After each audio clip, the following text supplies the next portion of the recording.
Well, Alex, on Thursday we had a chat and you said this was going to be a tough track. I think you were realistic about the opportunities and the chances for Williams here.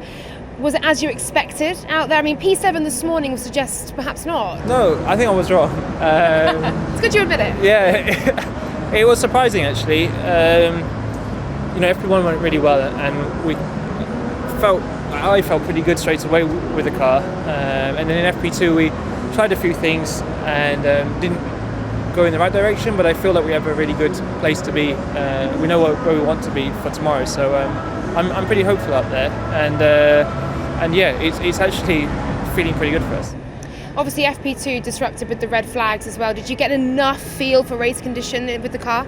No, not really. We didn't get enough laps in, but I think it will be the same for everyone. So it is hot out there. The deg is pretty high, but even then, I think actually I'm pretty happy. I feel like the car feels pretty good in high fuel too. So it looks okay. Are there any elements of the track that surprised you, or any key areas you think will be able to exploit for the weekend? There is. It's so dirty out there, and there's such a small line. I mean, if you're kind of a quarter of a car out of the line, you go off. And we're all trying different lines. There's so many different lines you can do out there.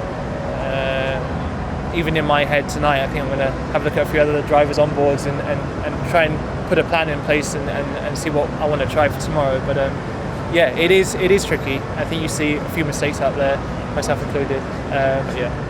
P7 in FP1. I know it's just FP1, but it's looking good for quali. What is the hope there? We'll see. Clearly, I mean, it's a realistic goal. I think Q2. I think today was one of our strongest days on a Friday, and yeah, I don't want to speak too soon. I was wrong on Thursday, so I might be wrong today. Thank you very much. Good luck tomorrow. Well, Nikki, an issue with the rear left. What more can you tell us from FP2 there? Yeah, so it just felt like I lost a bit of drive. Initially coming out of pits on the cold tires, I guess felt a little bit funny, but yeah, just going to try and bring it back, and just kind of didn't really have that momentum. So the team are still investigating. So yeah, no news yet on exactly what it was, but yeah, I'm sure it'll be fixed for tomorrow. And a few red flags otherwise as well, so a bit of disruption to both practice sessions. Did you feel you learned enough to take into tomorrow? But I guess with a new track and as, let's say, unique a new track as this, I mean, for sure you'd always want more laps. I mean, it was obviously disrupted for everyone, despite us missing that last little bit. But I'm sure that's what people have been normally doing their kind of high fuel runs, and I guess it wasn't really a long enough green flag part to really get proper data. So yeah, I mean, I'd be lying if I said I'm happy with the amount of track time we got, but kind of a lot of people are in the same boat. So yeah, it'd be interesting tomorrow to have the heat again. It's supposed to be kind of more like it was FP1 as opposed to, I mean, it's funny to say cool down for FP2, but it's still roasting in there. But yeah, FP1 was like driving in a sauna, so could make it interesting. That's interesting you say that. How challenging is it in this kind of heat, but also the humidity we have here as well?